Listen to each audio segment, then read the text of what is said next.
no country should have to live under the constant threat of indiscriminate violence against innocent civilians. That's what we're looking at here. I think it's important context here that Hamas is a terrorist organization. They have been launching indiscriminate number of attacks against Israel. The Secretary spoke with President Abbas this morning. I know I mentioned to all of you that he had planned to do that. He, as you know, had already spoken with Prime Minister Netanyahu just yesterday.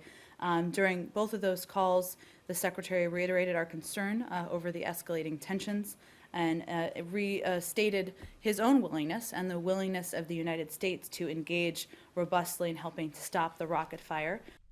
The Gaza Strip has gone red with the blood of over 100 people killed in just the latest rocket attack. The Iron Dome rocket defense system is in overdrive.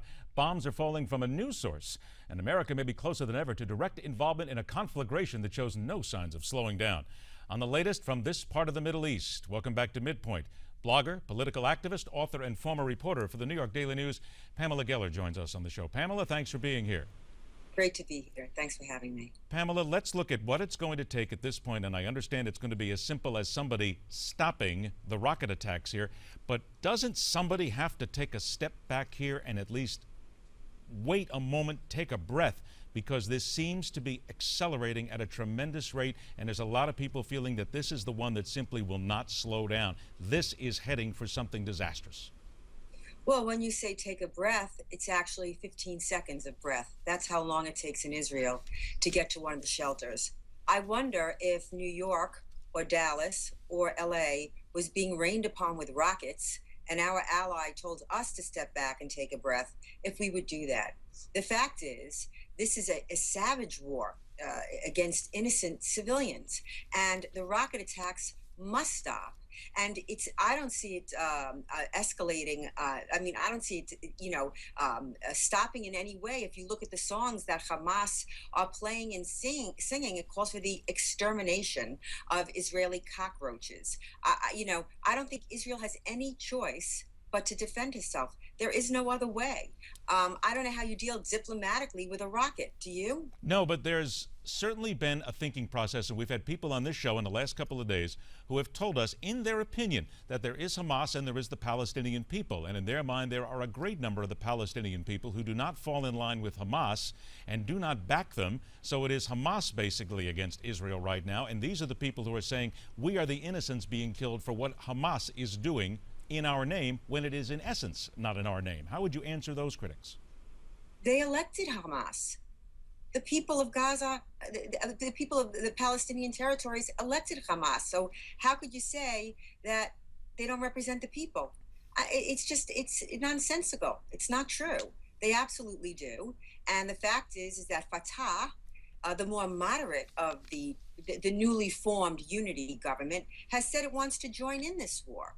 I mean, we have to deal with reality on the ground, and truth is the recognition of reality.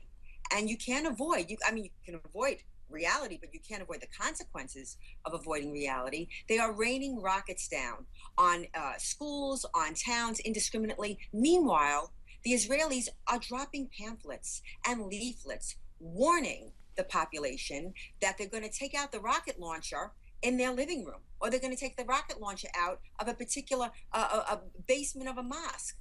I mean, it must be done. I just think that tolerance, when applied to evil, is a crime.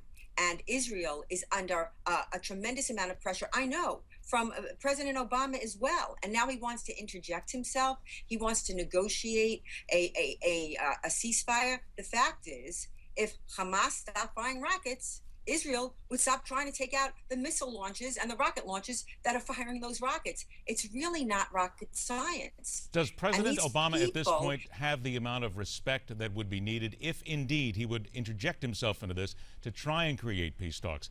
Is he respected by Israel, by Hamas, by the people there in order to get something done? Or would it simply be looked upon as just an interference? I don't think Obama has respect anywhere in the world. That's at his own doing. That's by his own hand. He has literally, in the short few years of his presidency, completely changed the global landscape, completely changed the power structure in the Middle East and in Africa. He backed the Muslim Brotherhood in Egypt. He backed Al-Qaeda-linked groups in Libya. He's backing ISIS and other Al-Qaeda and Muslim Brotherhood groups in Syria, and yet he's opposing ISIS in Iraq. It is an incoherent and incredibly dangerous policy. And these events are not static. They are fluid. And if we think that we're far away and that we're safe, I have to tell you, and it pleasures me none to say it, we have another thing coming.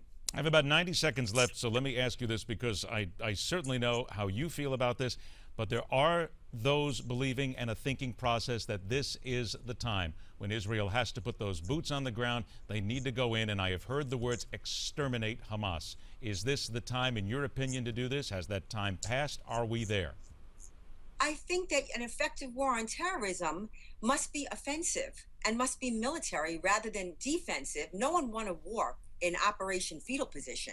It must, rather than defensive and diplomatic, it has to be preemptive and it has to be preventative. Yes, I do believe the Hamas must be destroyed. It's a terrorist organization. Do you think Al-Qaeda needs to be destroyed? Does Boko Haram need to be destroyed? These are the same types of Islamic terrorist groups that are seeking to conquer, in accordance with 1,400 years of Islamic history, and wage jihad. Then is that something Israel should be doing right now, boots on the ground right now, launch the offensive, as some have said, maybe in the making, and simply go after Hamas tooth and nail? Ceasefire is no longer an option. Yes, Hamas must be destroyed. I can't be any clearer in answering your question. Now is the time. I mean, what are you going to wait for? They put a nuclear warhead on one of these rocket launches. Israel has no choice. This is not a game. This is an existential threat. And no country should live under a constant rain of rocket fire. No country. 15 seconds left then. We talked about Obama briefly, but should the United States get involved? He has gotten involved, and that's why we are where we are. Remember, it was Obama who said he would work with Hamas, a U.S. designated terrorist group, when they joined Fatah in a unity government. It was only days after that that Hamas started to launch rockets. So Obama is already involved. I really think at this point, the best thing that could happen for everybody that loves freedom is for Obama to stay out of it, to step back. Pamela Geller, thank you so much for your time. Pamela, we'll do it again. Thank you. All right. Next up, America, you're being jobbed. It's time you stood up and realized where it's coming from. That's coming up next, right here on MidPoint, where we question everything.